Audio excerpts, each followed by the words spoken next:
and welcome to episode 241 of Checkpoint Chat. My audio levels are low and the day is starting off well.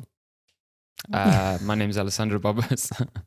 I'm joined by Matthew Figuera. Wow, are your audio levels low? Is that a bad thing if they're low? Well, I don't know. I'm just looking now at the peaks and they look low, but then again, it's because like the window is very small and I don't know. You sounded very crackly initially and I thought that, are you not too loud? Are you coming through a bit, really? Bit distorted, but it's fine. The wonders of modern technology. Modern podcasting. Let me pull back the curtain here because this will blow your mind as well. So for those of you who don't know, careful. Are the curtains also double layered? No, I'm not pulling back those curtains. It's pitch black out there. No, it will be perfect contrast. Then you don't even need to have them closed. See I'm gonna divert a little bit. I would keep the blinds open now. The problem is the sun does come up. Well, daylight happens in the next 2 hours, and then it does. Yeah. Just cause this is London. Actual sun. It's fake. It's a lie. What I was going to say is that it's weird that. So for those who don't know, this is our process. Okay, so Alessandro gets the audio. I record audio my side. He records audio his side. He edits and cleans it up, combines the two, and then uploads it to. It's not Anchor. It's called Podcasters by Spotify. Mm-hmm. And then used to be called Anchor. Spotify bought them. Previously, Spotify never had video. So Alessandro would do the audio and then I would do the video on YouTube. But now Spotify supports video. So I basically grab that audio, slap on video, and then I re-upload. But what I've noticed is strange is that your audio-only episode, and my video-only episode usually has a difference of like a minute. And I interesting. Don't know if it's because it's an hour and a half typically, and there's like the one's audio track is just slightly longer. Like if one is but playing, a minute is a lot. But I mean, if one's audio is playing at like 100% speed and the other one's like 99%, you know what I mean? Like it could lose a minute over that hour and a half, and we would never pick it up. I guess also now when I'm uploading audio, I'm not trimming the start and finish.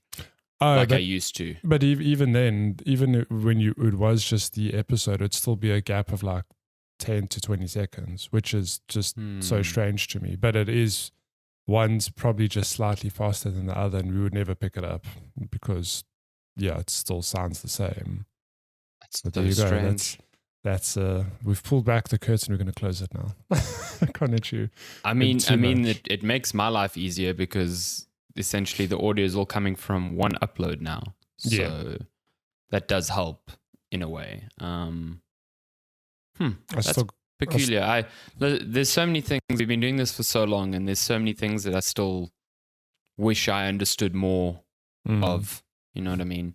Like your co-host. I listen to a lot of that guy. Well, yeah. Fuck.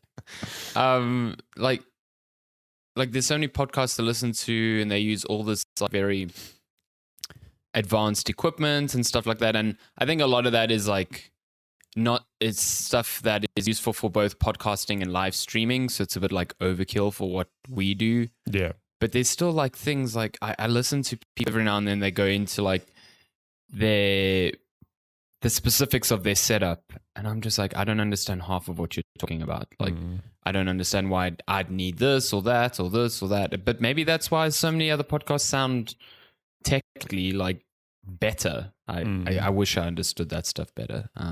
There's a degree in engineering has not helped in that regard. So. I mean, I've learned, I suppose it's also more the audio side of like if I record it the wrong, is it the sample rate. Yeah.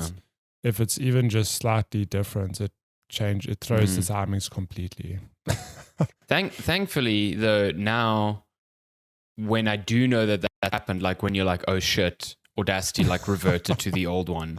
Like Adobe Audition does have like a converter. But I don't know what it does. Yeah, what does it do? I don't know. But it has a tool that is like convert the sample rate, and I'm like, sick. I'm going to do that. Because if you're listening, I mean, think you think, oh, what is 1 or 2 or 3, even 3 second difference, and it's huge. It's huge. Over an hour and a huge. half, it is huge. Like it is Huge. an absolute nightmare to try fix as well. It's Yeah, because it creeps in. Like there's no specific point where it's become like an issue. It's like slowly becoming a problem. But that said, even your cut audio, I don't know if it's a Discord video delay thing, because like I'm recording the video off Discord live, whatever. When I line up your audio over the hour and a half, it also very slowly goes out of sync, like very subtly. So I'll put like 3 or 4 trims in the episode, and then pull your audio that it lines up perfectly. But it does happen. It's so strange. I really don't get that, because it's like there's nothing we're doing in the recording that would do that. You know what I mean? No. It just makes me think that so we've got our Audacity rates the same, right? Maybe Discord's is slightly different. I don't know. Could be, I don't know what it is. It could be. But it's just strange because the concepts of time, I'm like, we hit record on the audio and the video at the exact same time, and then we stop it at the exact same time, and I cut it. But inevitably, when the episode starts, your audio sync's perfect, and then within 15 minutes, it's slightly off, so I have to literally like pull it back a bit. But I don't know why that happens. It's probably the Discord thing. Like Discord is recording at a certain speed or a certain bit rate or sample rate. I mean, it's probably that. I have no idea what Discord does. Like, again, this is something that other podcasts that I listen to, they don't use Discord. Like they'll use Discord to facilitate the actual, like the meeting between the people, like as they're talking. But the video they're recording is usually recorded through a different program called like vMix. I know we looked at that long ago. I actually spoke to Jan from Giant Bomb. At the time, he was like producing their podcast. He now hosts and live produces it at the same time, which is insane to me. But he told me about a program called vMix that they use. But they use it for all their live streams. It's not just the podcast. And I looked into it, and it's really cool because it's like a centralized point of recording video. So someone like hosts essentially a call, and then everyone gets a link, and they join that call via that link. And then they're like streaming high quality video all to a centralized location. Like it's really cool. It's just obscenely expensive. I think it was like over $1,000 per year. And I was like, no. So Discord's more than fine. Discord and OBS manages. But vMix would basically replace OBS because it would be like so okay, I'll happily spend the 2 minutes per episode just adjusting. But it is funny because producers at big websites are running into the same problems that you have, where like say a third person was to join this call right now. Absolutely. Exactly. Chaos, exactly. So because now the orientation of the windows in Discord is different. So like your orientation in OBS would be different. And I actually would have no idea how to host a third person, like in all seriousness, because even this scene we have, sorry, this is terrible for audio listeners, but imagine we 2 webcams basically side by side. So we actually do have a checkpoint chat scene where there's a third block that's spaced for a third person. But in terms of actually pulling that off, it's not a simple thing of, hey, we'll just dial you in. Like Alessandro's window is, again, we're pulling back the curtain. We're doing a deep dive. I pop out his window from Discord that it's its own thing I can drag about, but it's the main focus. If we had a third person on the call, I can't have 2 separate windows. Discord only is like you can have. I suppose that would be the workaround. You pop out that window. I pop out the window and then I resize it to fit in the scene. Whereas I suppose I could do it where if there's a third person, it is literally like, okay, we just have the default Discord and have to figure out how to, I thought you were just cutting out like the actual small window in the Discord client, not popping it out. This is why your face sometimes freezes. It's if I put anything over your screen like fully. So I should send you a photo one day because the production's happening this side is I've got it down to a T now, but it's like I've got imagine there's a blur up of your face. Okay.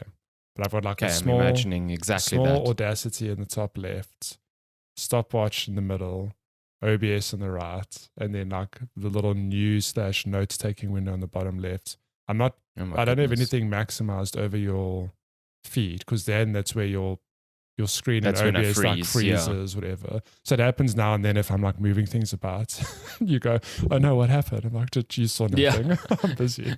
I'm just doing something. You're like as quick as you can. You're just moving things. I'm like, you'll never notice. Just adjusting here.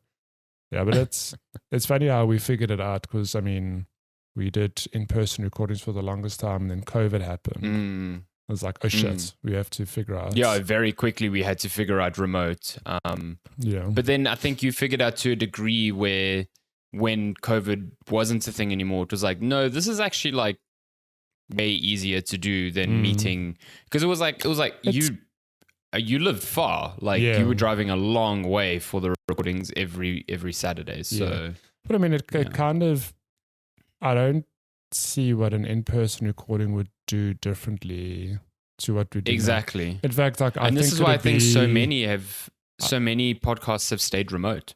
Like I think it'll be more complicated now with video, to be honest. Like in fact because you need multiple cameras, you need all of this microphones, and then to not have this is we've got you need very a space. Technical. Yeah, I mean, if you've got a studio like the Kind of Funny guys, then of course you're going to do it in person. But Anyway, you know what else you can only do in person? Play games. I mean, I guess you could do them remotely, but it's always good to play games in person. Cloud gaming is a thing now. So that's true, but you still have to be present in person in yourself. Exactly. This checkpoint chat to talk about video. I was going to say I don't even know what I was going to say. Never mind. Checkpoint chat to talk about video games. There's only one video game to talk about this week. Well, that's a lie. There's lots actually to talk about. There's only one we are going to talk about. Yeah. Because it's the only one we've like actually managed to get around to finishing. Well, Matthew finished it. I'm like maybe like an hour or two away from finishing, so it's fine. Yeah, very close to the end. I didn't do my job, so we're just going along with it. You're fine. I will preface this by saying we're talking about Spider-Man 2. I don't know if you've said that yet. Oh yes, yeah, no, I haven't. Yeah, the Spider-Man 2. We're going to be talking. I mean, we've been talking about this game for a while, so now that we both finished, and it's like borderline almost a month since 20th of October. So it came out quite a while ago. A couple of weeks, yeah. So we're going to be talking about spoilers. Yeah, so if even the video footage I'm going to show is pretty far in the game. So if you want to go and clean, let's just close the video. The podcast is timestamped. The video is timestamped. You can skip. I mean, this is going to be the bulk of like game talk this week. Yeah. We're not going to spoil the exact ending because I will actually assault Matthew through the internet if he does that. Everyone does. I know. But like pretty much most of the story beats up until the very, very last one we'll be chatting about. So yeah, you have been warned. You have been warned. So you finished it. I want to know now that you finished it, overall thoughts on Mary Jane is OP. No, I'm kidding. But Mary Jane is John Wick. She's actual John Wick. No, so I thoroughly enjoyed this game. I think that Insomniac took a lot of the criticism from the first two games and they addressed most of it.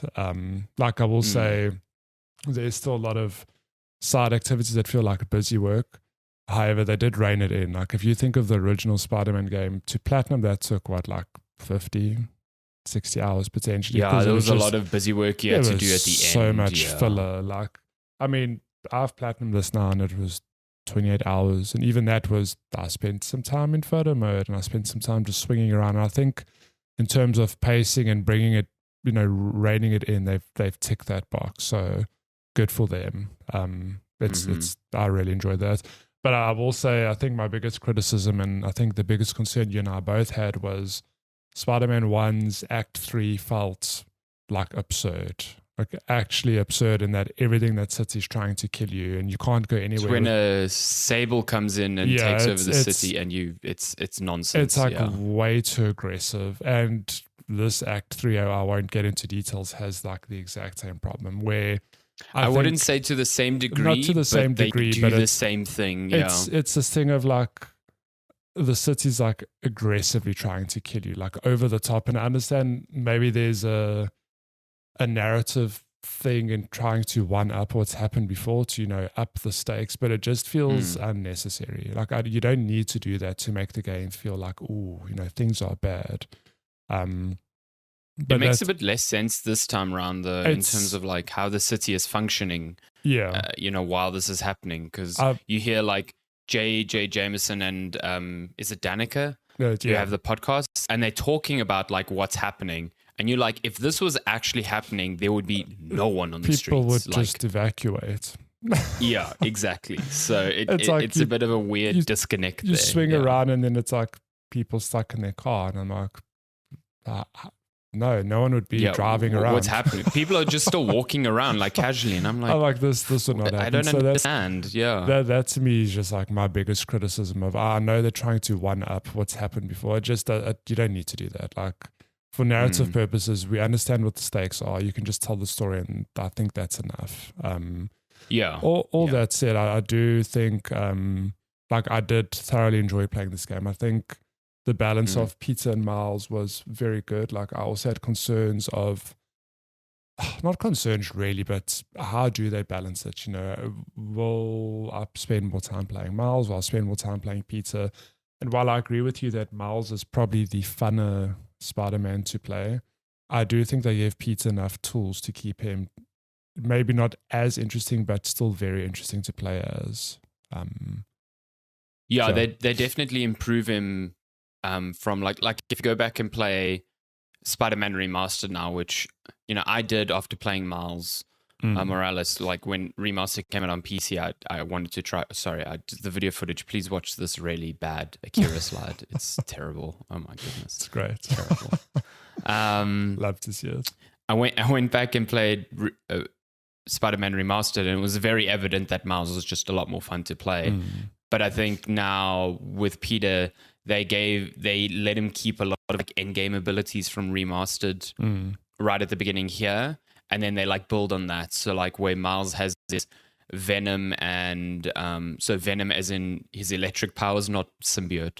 Very not confusing. sure why they both named that. Yeah. And now he's got these blue electric powers. I'm not entirely sure what they're called. But anyway, don't know if they have a name. So yeah, Venom Blue powers Venom. and nondescript blue Venom powers. But Peter has like more tech to go along. So he's got those like little spider arms that come out of him. And those like replace the Venom powers, you know, I still think the Venom powers are a lot cooler. Yeah.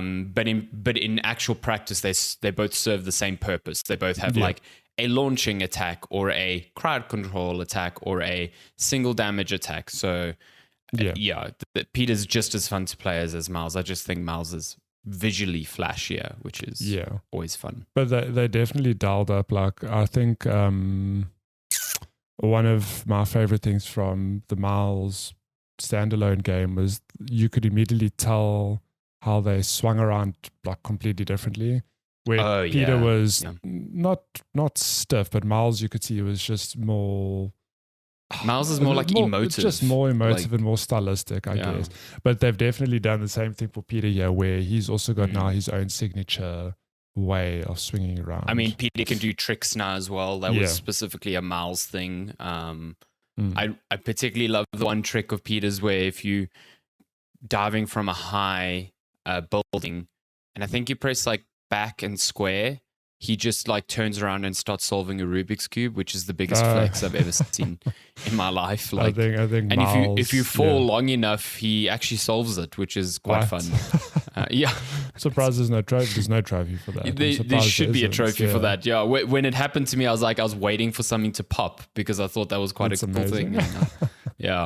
But you're right. They're having a lot more fun with both of them, and I think they learned a lot from like the playful nature of Miles, and I think maybe ties into the story that Miles and Peter have been working together for some time now. So I think they're influencing each other. Like Miles is definitely learning from Peter, but Peter is understanding different things about like how to be Spider-Man from Miles.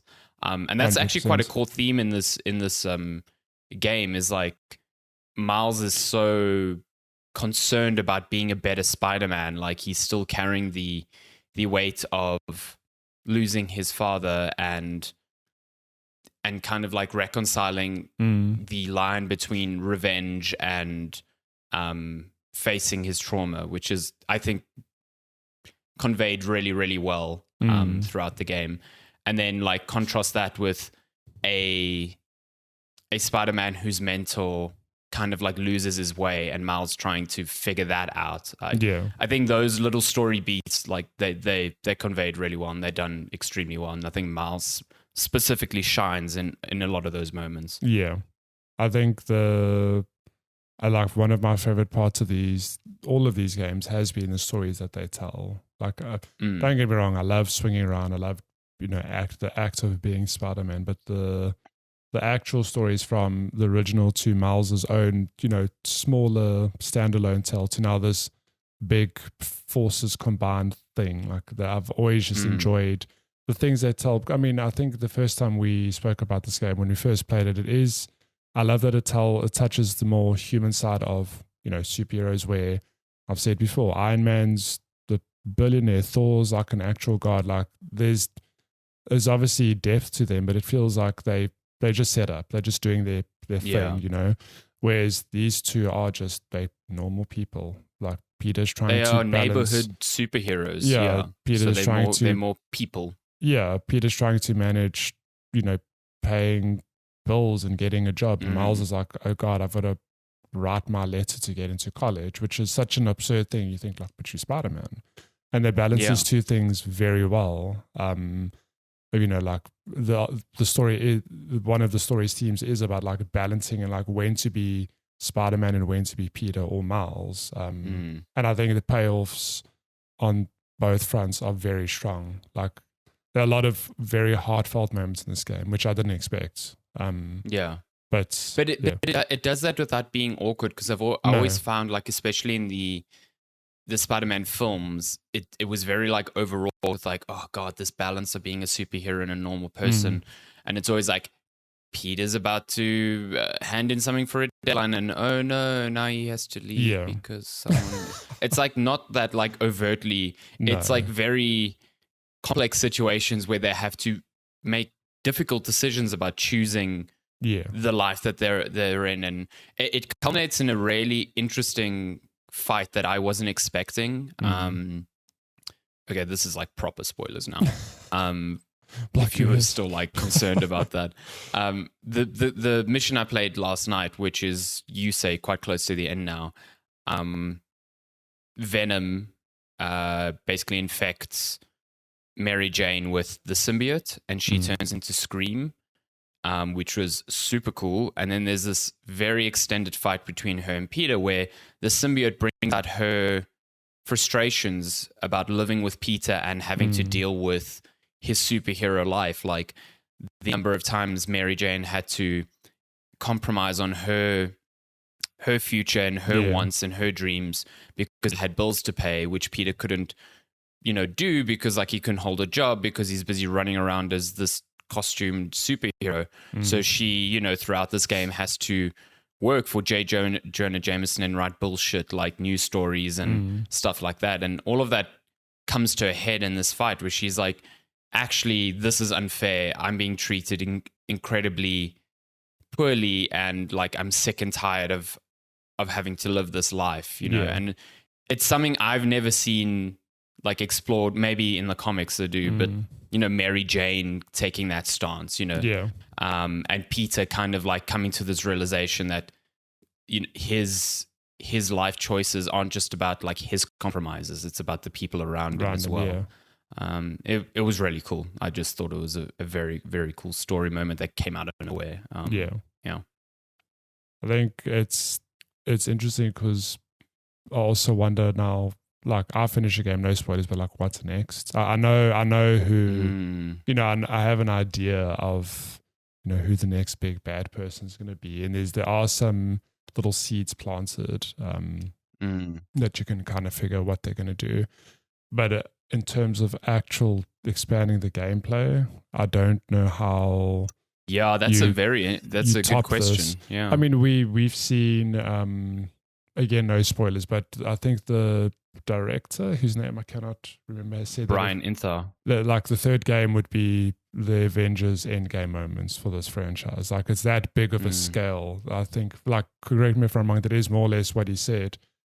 I just got this bodega cat costume just fucking kills me. It's so inappropriate for these serious. It ruins everything, but in the best. Miles is busy chilling and Craven's looking at him and this cat's like fucking booping your head. Like, come on. Sorry, continue. Every time I see it, it's just so funny. The moments I shared a tweet of I think it was like the moments in the river where you're being chased by a lizard, and I had the bodega cat, and you're under the water, and the costume just still has the bodega cat like out there playing. But there's one moment where the camera pans and the bodega cat comes out, it's like covering half the screen. Since then, I was like, I cannot unequip this costume. And he's like swiping at the little robot bird in the air, which is so fun. It's too good. But yes, sorry, you were talking about. I was saying, I don't know, like, I think this is the thing I always take my hats off to devs, like if they pull it off. So like a good example is we had Star Wars Jedi earlier this year, where he started with Fallen Order and then we had Survivor. Yeah. And one of my biggest concerns with a sequel game is often, we can have that trope of, oh no, you've lost your abilities. And if you don't do that, you go, well, okay, you have to let players keep their abilities, but somehow expand them. And Jedi Survivor does exactly that. You have basically all your abilities and they expand them in very interesting and cool ways. Yeah. And I have sort of that concern, where I think they could balance it out where you're two different spider people. Miles gets new abilities. Peter has his fancy new arm tech. But for a third game, I'm like, where do you go? What do you do? I'd like, again, in this sequel, they made the playground bigger and not aggressively so. There's like an adjacent neighborhood you can explore, but then for the third game, do they just go even bigger? I just don't know. I almost feel that we'll have the same concerns we had going into the sequel, where we were worried it'd be more samey. And I think on that, like, it kind of is more samey, but there's enough that makes it different. At no point did I go like, I'm playing Spider-Man 1 here. I felt like while there are similar beats and mechanics, it still felt fresh and fun to play. I just don't know where they go from here. Not that that's a problem to think about. I agree with you. I agree with you, but I do think like I share that concern because I felt even this one was like I know you said it had a lot new, and it does, like the new areas, the new way to traverse, like the web wings are just, I go back and play Miles Morales or Spider-Man Remastered without that. Like it feels wrong now to not have that ability. But the open world, the way you get around it, the structure of the game is very similar. And that's not particularly a negative to me, but I think if it's done a third time, that is where like you can excuse it a second time because there's enough new stuff on the periphery that makes up for it. But I don't know how they build upon this. And I think these are the questions they're asking themselves. Like this is a very difficult problem to solve. And, that's why sequels are challenging. So I think they started off with an incredibly strong base, which isn't usually the case. A lot of the times the first game in the series is quite often the weakest, and it's the second one which really finds like its footing. And then the third one just has to iterate slightly on that second one. This one, they nailed it from the get-go. Yeah. So to get to the third one and for it to still feel as novel will be challenging. But yeah, I don't know.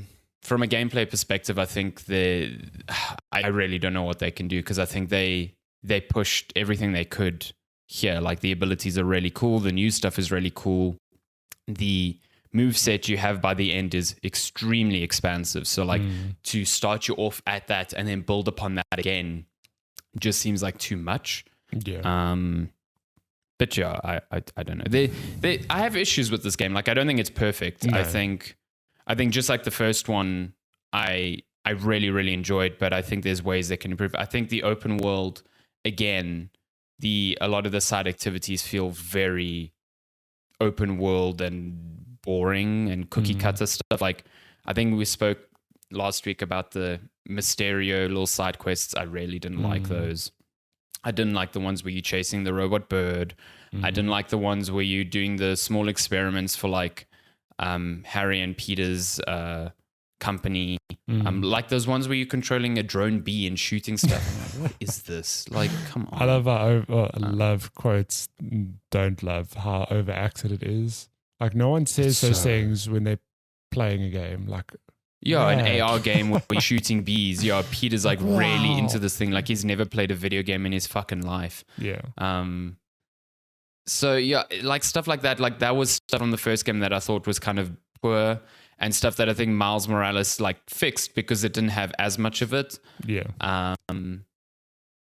But at the same time, it wasn't like overly offensive. I've not fast traveled once in this game across 20 hours because I think getting around the world is still one of the best feeling mechanics in video games, like period. It just feels so good. It's so quick as well. It's like, especially with these little like wind currents for your web wings. You can blaze from one end to the other on the map. Any other open world game, you best believe if I can fast travel there, I'm fast traveling there. Oh yeah. Whereas this is a matter of it's the other side of the map, but I can swing there in a minute. Exactly. When that icon comes up and it's like 3,000 meters, I'm like sick. Yeah, I get to do like little side missions on the way. I remember even in the first Spider-Man, the only time I started fast traveling was at the end when I was chasing the platinum, and I was like, okay, I just want to like pop these things off, like. But like now you swing around, and the stuff that does work in the open world really shines, like the little collectible robot spiders, which don't appear on your map. You have to see them by traveling around. Yeah. Like those are cool because you literally swing by them, press triangle, grab it. You've got a collectible. You can like continue your momentum. I also think the dynamic crimes are a lot shorter in nature, which makes them feel way better. Yeah, which is cool. It's like you drop in, you beat up 5 guys, crime solved, carry on. It's not like a 5-minute detour that you have to now like think about, you know. Yeah. So I think they improved on that element a lot. So there's changes they've made. I just think like it's the side missions that really bug me. The story side missions are very good. I think those are really fun, and there's some cool character moments. I mean, there's definitely setup for potentially DLC in one of them. Oh, plenty. So much setup. Like I thought it was going to be resolved in this game, and you told me that it's like, nope, they just kind of leave it there. So that's screaming DLC to me. Yeah. But yeah, I don't know where they go from here. Do you think we get another Spider-Man on the PS5? As in like a sequel? Actually, maybe not, because now they're going to work on Wolverine, right? Yeah, and that's exactly why I don't think I have to believe that there will be a Ratchet and Clank as well. Like I don't know, I don't think it's the same team necessarily, but I do think it's Insomniac. They're juggling a few projects at a time. Sure, that would mean like so their first game on PS5 was Miles Morales, then it was Ratchet and Clank, then Spider-Man 2, then Wolverine. That's 4 games on one console whose lifespan is maybe going to be 7 or 8 years. That's already more than most devs. Yeah. Like, I don't know. Plug in a 5th, I don't. I don't. Look, it's one of those things of like, I don't know how Insomniac works. I don't know. I don't think they have. It's also true. Yeah. I don't think they have. I don't think it's just one team. No, yeah. I don't envision they've got like, oh, you know, we've done this game, time to make the second Ratchet and Clank. I think it is, no, this is a Spider-Man team. And they obviously pull resources on and off as needed. But I mean, the fact that they are putting out games at such a cadence tells me that it's nuts. Yeah. Like the fact that there was just a casual Ratchet and Clank, which is not even remotely similar to Spider-Man in any way. And also still one of the best PS5 games. One of the best PS5 games. I honestly think that they must be working on a sequel somewhere. And Yeah. we know they're working Wolverine, so maybe right, Spider-Man 3 comes out on the PS6, or they do, Or it's a cross-gen thing. or what they did with Miles Morales, and there's a standalone something. What? See, I think that's more likely like a what's the term I hear people using? Expandalone. So it's like an expansion that's standalone or whatever. Amazing. And I think we had news a few weeks ago. I can't recall which studio, which developer.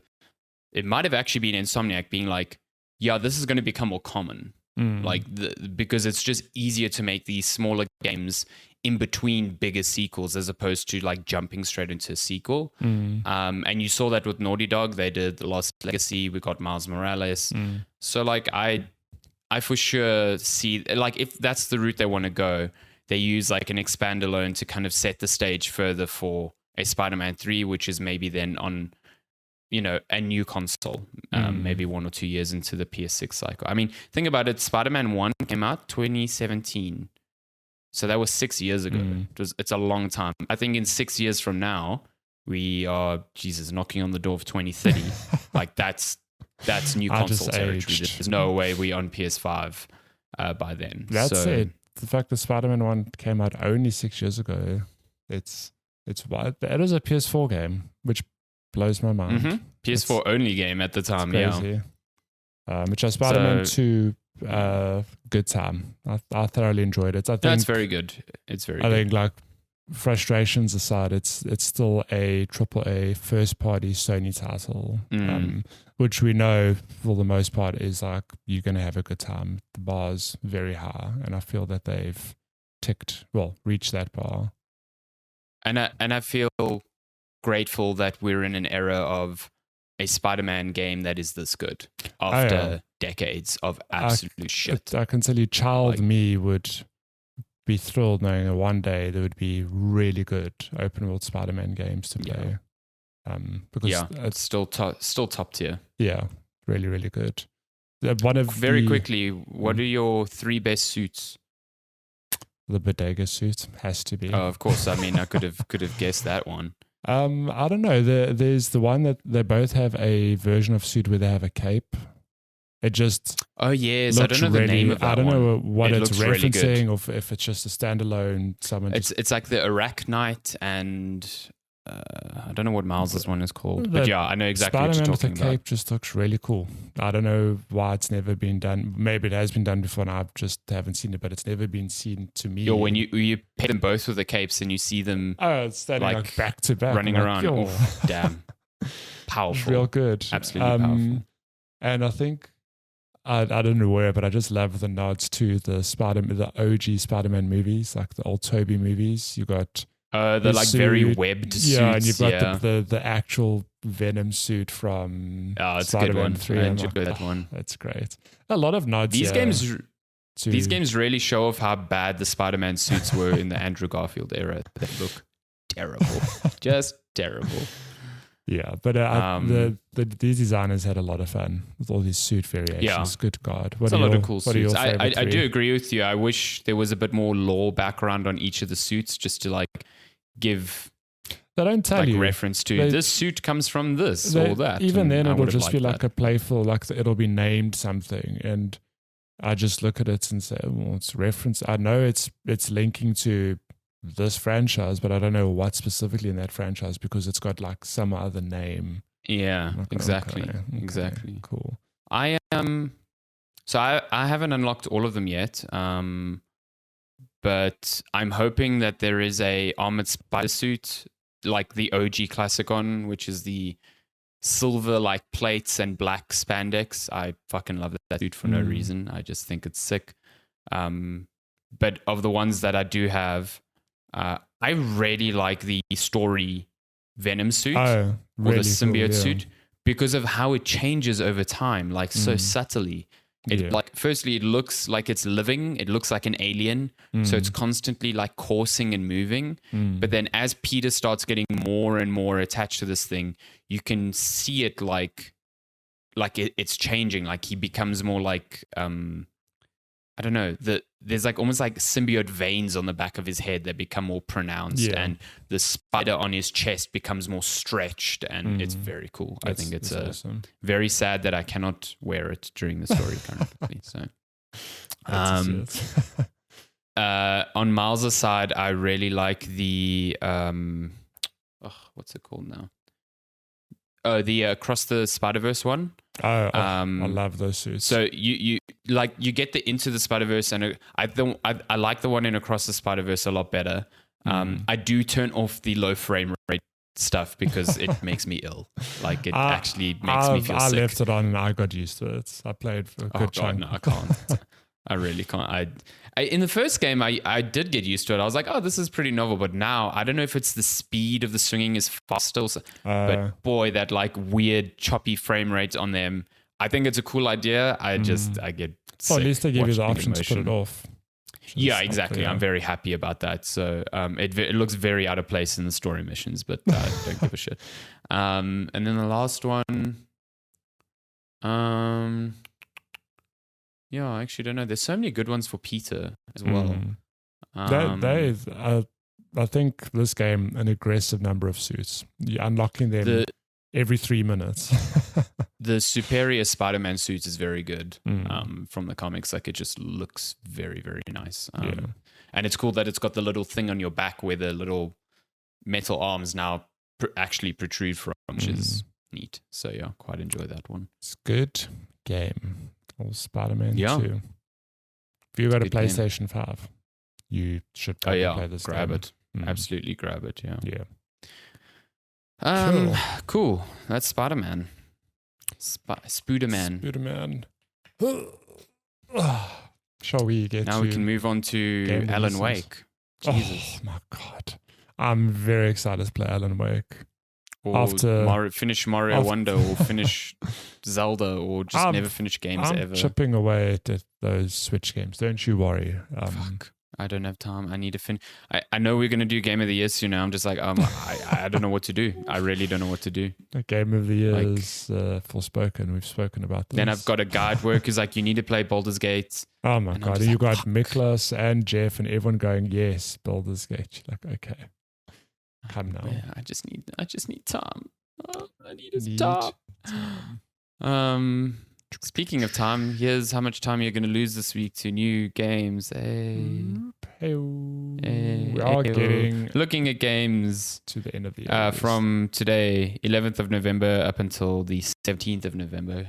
Lord help us. That's actually a lot of games. Oh my gosh. Yeah, what the fuck? It's not stopping. It's just never ending. And every week I go, oh yeah, we've passed like the big games, and then I come to this point in the week and there's still like 2 or 3 like biggish ones coming. So anyway, let's fly through these fucking 30 games coming out. My God. Sure. Zero Losses, PC, November 11th. Spirity of the Spirit. Mm-hmm. Switch PC, November 13th. Astral Ascent, PlayStation, Switch, PC, November 14th. Broken Roads, Xbox One, and PC, November 14th. Coral Island, coming to PlayStation, Xbox, and PC, November 14th. Hogwarts Legacy is finally releasing on the Switch. Very curious to see how that runs. Have you watched the trailer for it on Switch? Man, does it look bad? They've pulled back a lot of those visual effects. I mean, the game looked good on consoles, but it already ran poorly on older consoles. So yeah, good luck. Karma Zoo coming to PlayStation, Xbox, Switch, PC, November 14th. American Arcadia coming to PC, November 15th.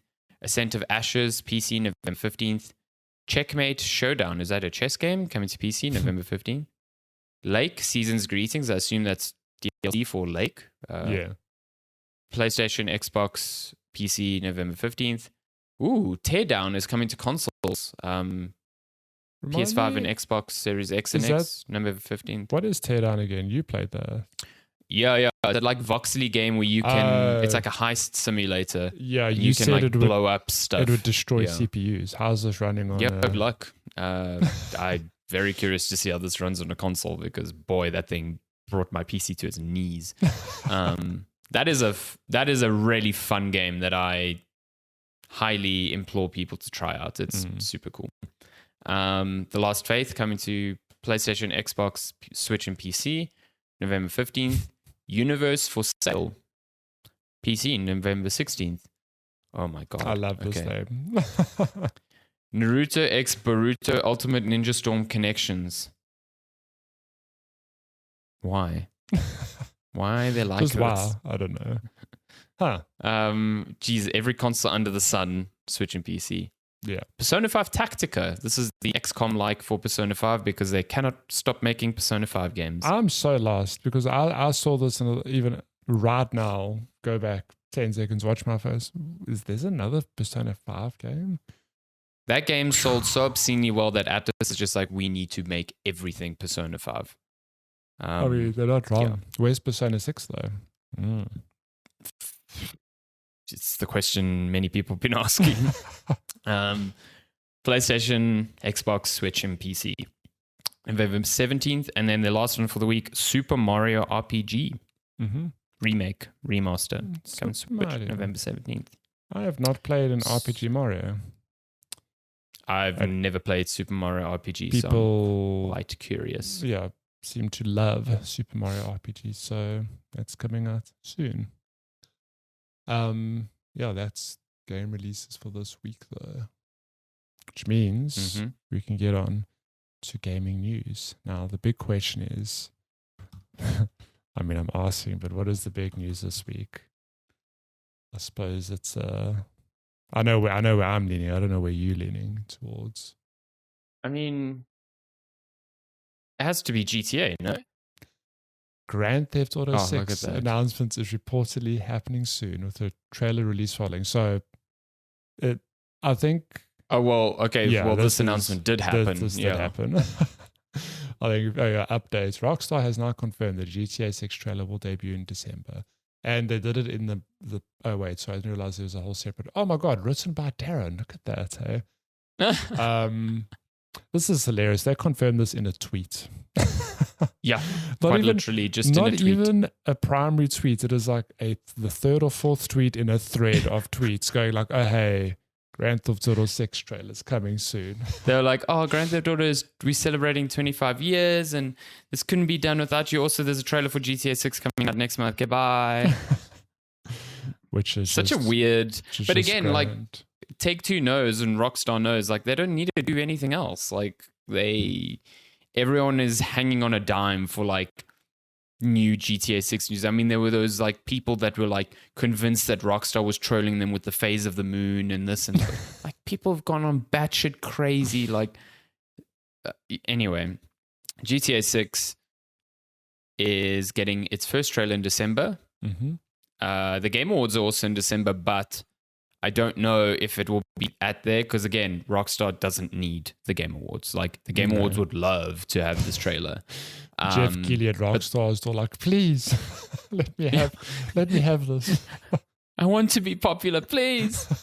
Yeah, I mean, the last time that they released a trailer, it was for Red Dead Redemption 2, and they kind of just said, hey, it's going to release on this day at this time, and that was that. Yeah. You know, so I just love that we're at the point of pre-announcements to announcements to trailers. It's the best time to be alive. Yeah. I have no idea what a GTA 6 looks like in the modern context. It's kind of wild to think that GTA 5 came out on a PS3. Yeah, 2013. Insane. It's crazy. That blows my mind. And of course, GTA 5 has since been ported to every current PS4, PS5, and obviously there's a PC version. Yeah, I wonder what a modern GTA looks. I mean, like, we've got Red Dead Redemption 2, right, which is a good indication of, holy shit, Rockstar will go into any kind of detail, from horse testicles to everything else in this Wild West simulator. What do they do now with a modern open world playground? I mean, yeah, GTA Online is its own beast, which pulls in so much money. They must be thinking, yes, how do we monetize? I mean, even that, I don't know if a GTA 6 Online will launch with the game because it only came. Has to. But GTA 5 Online only came years after Yeah, GTA 5, it was so- like a year or two after, I remember, because they like delayed it quite hectically. But to me, GTA Online is what GTA is now. Like, it has to launch with it. There's no, it would be so weird if it didn't, to me. But yeah, even then, how do they transition all these millions of people from GTA Online to GTA 6? You know, do they just consolidate the two where they're like, cool, GTA 6 is out, GTA Online is kind of just moving over to this thing. But then again, like, they'll have a different city, they'll have a different setting. Like, I think that's a very big problem for Rockstar to solve, and could potentially be why this has taken so long. Like, they can't gut, you know, the tons of money they're making from GTA Online now by just rebooting it. So maybe they do. Maybe they're like, people will come. Like, they don't give a shit, you know. So educate me. GTA 5 Online, is that a separate purchase to GTA 5, or is it free to play? No, it's part of GTA 5. It's a part of GTA 5. Okay. 5. Yeah. Yeah, because I was going to say then maybe it is a simple thing of, if you've got GTA 5 Online, don't worry. Like, we're going to bring over GTA 6 content to you. Because if it's two separate things, that would make sense, right? You just kind of launch GTA 6 and you just keep evolving the other one. But if it is tied to the purchase of GTA 6, then I don't know. I don't know what they do. Because if you don't know, maybe you don't know that GTA 5 Online pulls in huge amounts of money, but you can't just say goodbye to that business. It brings in way too much money for Rockstar, and they kind of do need to they do need to problem solve that. So and I think also like you can't just reboot if you're going to do, okay, now GTA Online is new in GTA 6, but it doesn't have all of the features that the previous one had, or support for the things that the previous one did, like role playing and stuff like that. You know, these are problems that they have to solve. And you know, this is 100% the biggest moneymaker that Take-Two has. So they're not, you know, treading lightly. They're not making decisions, I think, very quickly on this. So, yeah. Apparently, according to Take-Two's CEO, Strauss Zelnick, the game could be out late 2024, early 2025, because their earnings projections for that fiscal year are like through the fucking roof. And that fiscal year ends on March 2025. So, yeah. It's going to be huge. I'm also it's going to be huge either way. Either way, it's going to be huge. Yeah. I'm also interested to see visually what it looks like, because. Oh yeah, I think it's going to be.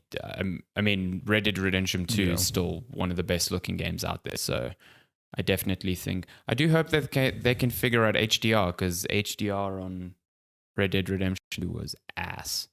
So we're not just talking about a donkey in the game, though. No, not. Well, good Lord. As you touched on earlier, so Rockstar said, hey, next month we're going to show something. I think you said, well, not you specifically, but the general thought is maybe it's at the Game Awards. Unlikely, but that said, why is this not loading? The Game Awards are happening next month. Yeah. Why is the site so zoomed in? I think the day, December 7th. And outside of it being an opportunity for Jeff Keighley to, you know, bestow awards upon really good games, it is also an opportunity to show off new stuff. The Game Awards has become a end of year calendar beat where things are shown for the following year, which, well, not necessarily for the following year, but things are revealed. So are we seeing Elden Ring DLC at the show? I think this is where we're going to see. Are we seeing Death Stranding 2 at the show? Yes. Death Stranding 2 has been announced. So no, but are we actually seeing more? It now? Yeah, for sure. Are we seeing Half-Life 3? I think Elden Ring definitely not. No. What I can tell you, what we won't be seeing is a trailer for the new Nintendo Switch. Oh, well, that too. Jesus Christ. Yeah, everyone's like, oh, they're going to announce the new Nintendo Switch here. But I think Nintendo just goes according to their own beat currently. So there's no reason for them to do that. I was going to say it's too early, but I guess it's not true, because the Switch did launch March when it launched in 2017. I think there's going to be a longer marketing campaign for that, the Switch I also successor think than so. the actual Switch. So yeah, but I don't think it'll be this show. It could still be before the end of the year, but I don't think it'll be here. Yeah. Yeah, the nominees are being announced on November 13th. So potentially by the time you're listening to this, the nominees might be out. Oh boy. Yeah, curious to see there's going to be there's arguments over who should and shouldn't be nominated and who will and who won't win. I know we've had spirited debates on whether Baldur's Gate 3 is going to win Game of the Year. I personally think it's definitely going to be nominated. I don't think it's going to win. So not because it doesn't deserve it, but purely because like of the game it is. You know what I mean? Yeah. Your Game of the Year nominee predictions go 6 games. Predictions, like what we nominated. Who's going to actually Legend of Zelda, 100%. Tears of the Kingdom, Baldur's Gate 3, Super Mario Wonder,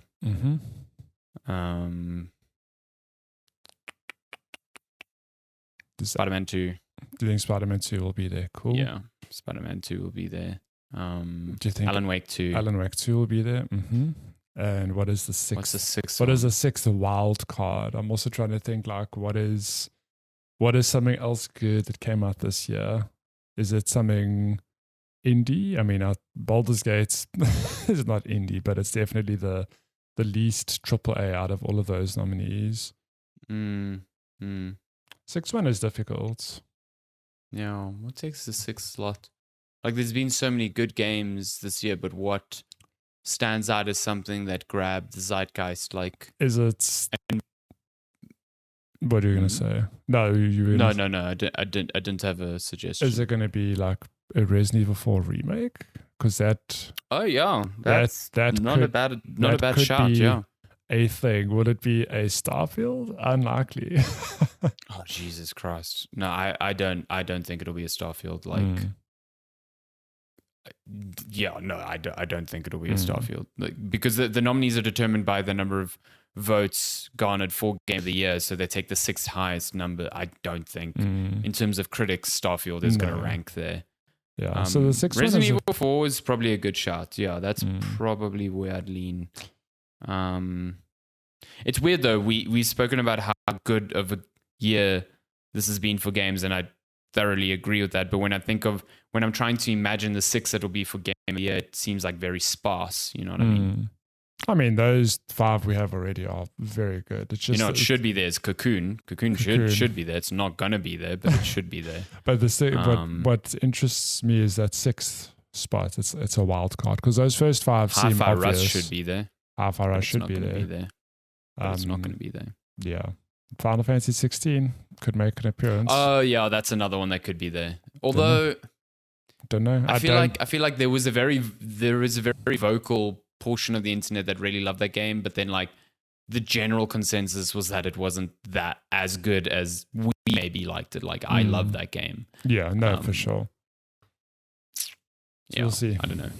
Oh, cool. Best indie game is going to be interesting because there's been bangers. Like people love Dave the Diver. People, Cocoon is up there for me, but I don't know how many people actually played that. Cocoon, Dredge, people love. So, yeah, interesting. Just remember that Star Wars Jedi Survivor came out this year.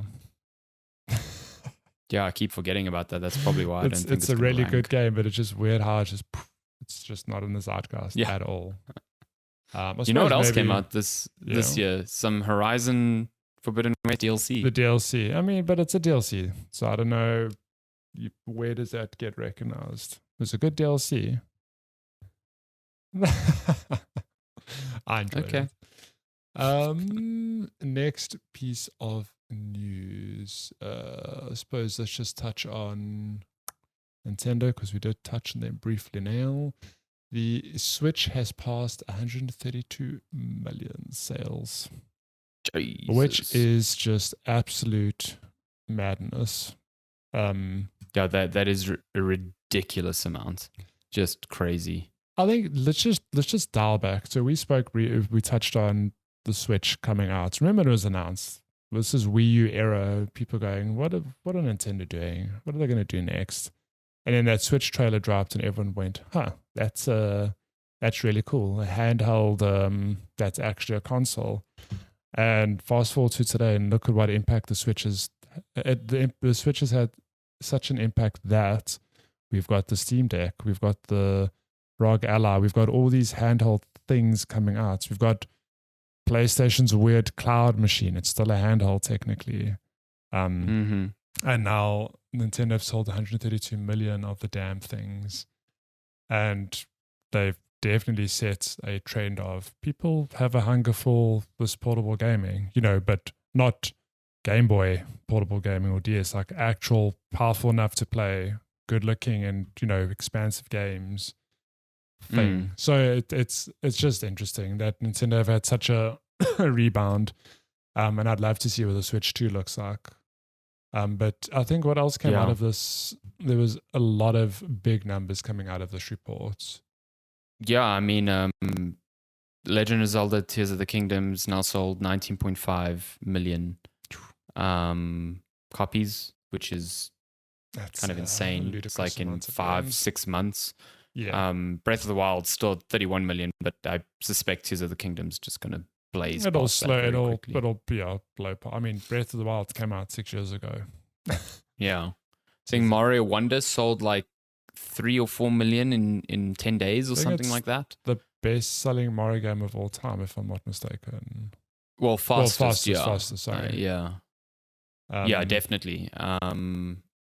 Mario Kart keeps trucking along. It's 57 million units sold, which is so it means 43% of Switch owners have Mario Kart, which is the most incredible attach rate I've ever heard. Like, to have almost 1 in 2 people own your game on a platform is just obscene.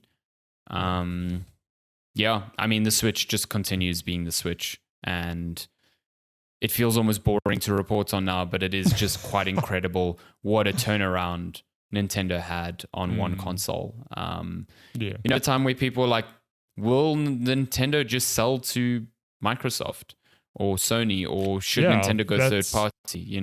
That was the stuff that was going around before the Switch. We lived through that. The Nintendo were in a very bad place.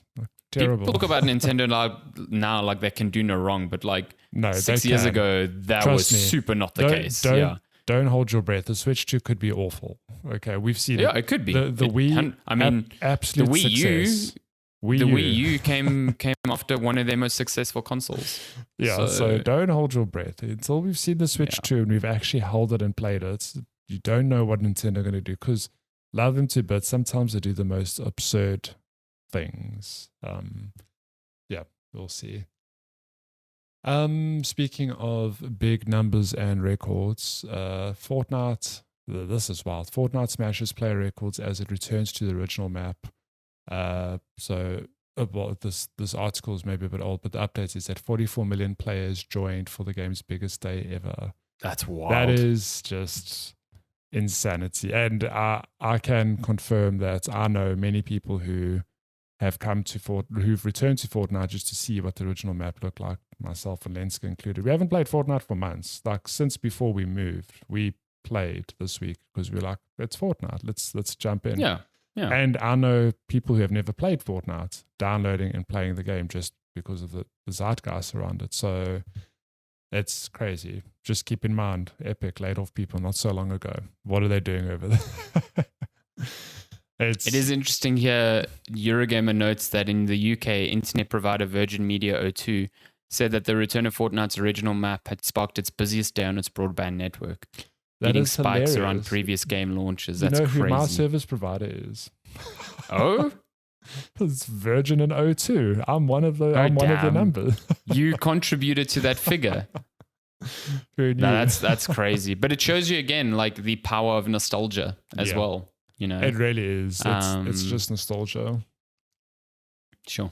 In like the theme of this episode is pulling back the curtain. Let me tell you, in marketing, your biggest win is always nostalgia, because it's just associated with feel good and good vibes. And I mean, it's memories of good times. Yeah, even if those memories happen during shit times, you'll look back on something fondly, like, oh yes, Fortnite. The time I lost my house, I was busy playing the OG Fortnite. What a time. In other news this week, Sony confirms, or speaking of live service, Sony has confirmed that Sony confirms it's delayed half of its 12 planned live service games, which I applaud. Good on you, Sony. 6 is still too many. Don't get me wrong. But I saw a lot of people confusing this with it, like games being cancelled. That's not at all what happened. Yeah.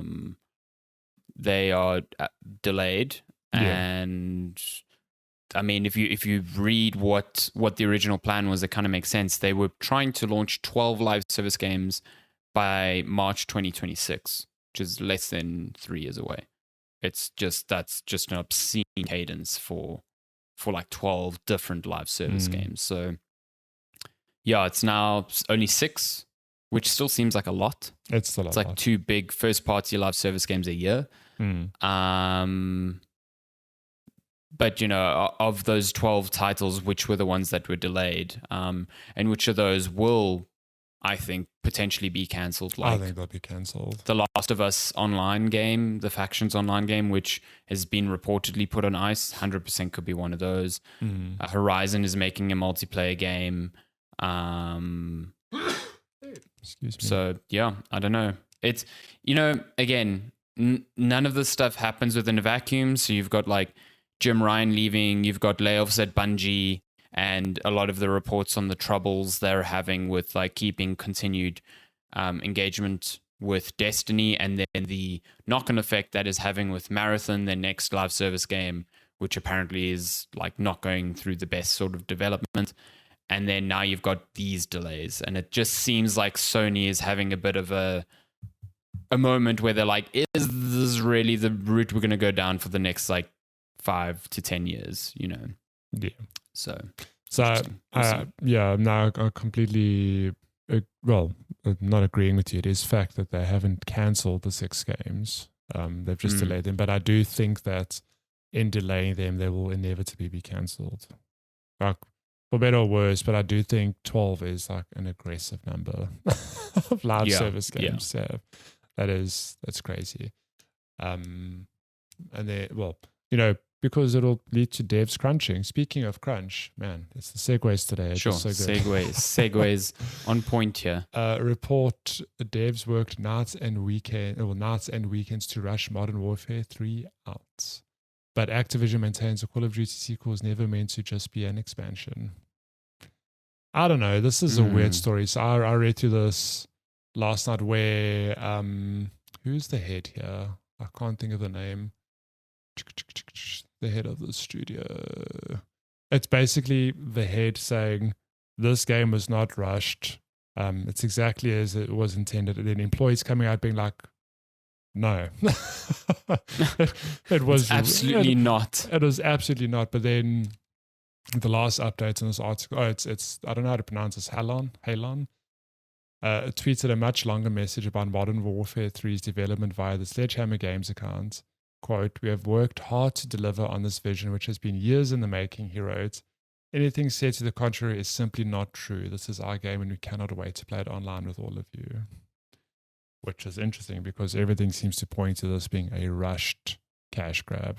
Very sorry to say. Yeah. I mean, there was tons of reporting that it was like an expansion and, you know, and that it eventually evolved into this thing that suddenly got a campaign out of nowhere. So it's like, it's very difficult to look at that and be like, no, they're telling the truth. Like a game that's made in half the time, there's no way. And it explains a lot about like the length of the campaign, the quality of the campaign that the reviews have very plainly pointed out. So, but also, I mean, I haven't played it yet, but there's also this thing of there have been weird bugs or things happening where it's like you cannot launch the game, for example, unless you have Modern Warfare 2 downloaded, which seems very strange.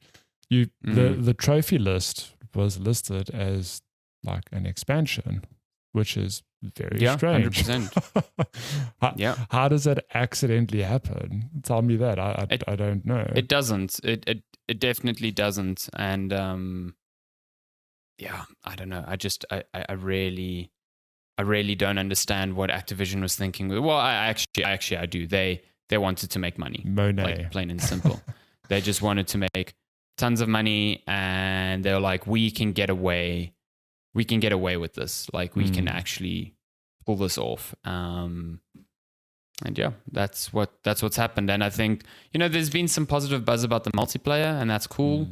But at the same time, they've also pulled like a bunch of maps immediately on launch day, because they were just like broken, which just shows like a sense of rushness, like oversight in that regard as well. So yeah, it's a bummer all around, I think. Just not a good look. Not a good look. The reality is that it'll still probably sell millions because it's Call of Duty. Oh, probably, yeah. Almost definitely, yeah. Yeah. But on that somber note. On that somber note. That's news for this week. Hooray. Which means we can now get to questions. Ooh, if you want to send us a question, you can email us checkpointchatpodcast@gmail.com, or you can find us on social media at checkpointchat. What's on the list for today? We have some questions over on Twitter. So both from Megs. So first question from Megs to me. Matthew, are the Christmas decorations up and flashing in the shops yet? They are. Let me tell you. They've maybe not decorations per se, although decorations are going up, like I have seen. A lot of the streets are also now slowly being lit with Christmas lights, whatever. But as soon as the first week of October, I walked into a Marks and Spencer's, M&S, and the first board that greeted me was a sign saying, like, don't delay, avoid disappointments, order your Christmas dinner today. And I was like, do not delay, avoid disappointment. Who the hell is ordering their Christmas dinner in October? This is just... This is, for context, this was before Halloween. You'd walk in... Before Halloween, you'd walk in, see a Christmas sign, walk in, see Halloween stuff. I was like, what is going on here? This is so weird. No, man. Before Halloween. Yeah, that's just not on. That's all I'm going to say. It's just not on. I will say that Christmas is a big affair here from what I've seen and what I've been told. And we have walked down some high streets already and seen Christmas lights. So, yeah, not all of them are up. I think as the week's gone, it's just going to get more festive, which is cool. But there's definitely stuff up. And then I suppose this next question leads to that. Will Matthew and co indulge in the traditional foods and drinks of British Christmas, like eggnog? I mean, I won't say no, but there's also a thing we've started seeing called, what's it called? Is it, it's mulled wine? Mulled wine? Yeah. Is that mulled wine? Isn't that like when it's warm? It's warm, yeah. Like we've seen a few places already started selling that. So mulled wine. I mean, you can drink that all year. I'm not going to tell you how to live your life. I mean, we can, but they only started selling it now. So I will. What, like in cartons? No. So there's been a few coffee shops, not coffee shops necessarily, but you'll sort of walk past a bakery or a deli or whatever shop sells food, and they'll have like not a cauldron necessarily, but like a pot, a container with cups and wine. So there you go. I've seen that at a few places already doing that. So yeah, interesting. The spoiler is that do you like eggnog? I don't know if I've ever tried eggnog, to be honest with you. I tried it, I think, for the first time last year. My sister made it, like homemade eggnog, because it's very good. Is it? Well, there you go. Pretty good, yeah. So here's a spoiler. We're going to be in South Africa. for a few weeks in December, but we will be back. You're running away from the white Christmas. Oh, it's hilarious because then Lenska and I have this conversation of, well, do we even bother putting anything up? Oh, you absolutely do. How dare you?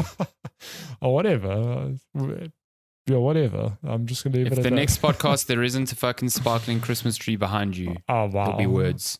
There'll be words. You'll see hands. You'll see hands. Just like actually, this. You will see hands. I will be in the UK. You'll see my hands. Which is oh shit. This isn't just an MC threat. I will actually see hands flying. You will actually see hands right in front of you. And those hands will then put up a Christmas tree. Well, I suppose this ties to, that's questions for the week. Those are the two we have. I don't think anything else came through. Yeah, but I think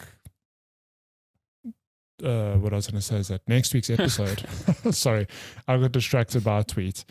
I pulled open as Instagram one does to check questions, and then there was a thing of like, it's IGN and the director of Spider-Man saying like, why they changed this scene. I was like, oh, what did they change? Like, I have to see now that I finished the game. I got clickbaited so hard. Next week's episode ain't happening because Alessandro's going to throw hands. I don't know. I think we had grand plans to like record an episode in person. I don't know. We'll tentatively say it might happen, but I don't know. It might. Yeah. I only arrive in the UK on Saturday. I only rarely have Sunday there to spend with good Matthew and Lenska because then I leave London on Monday.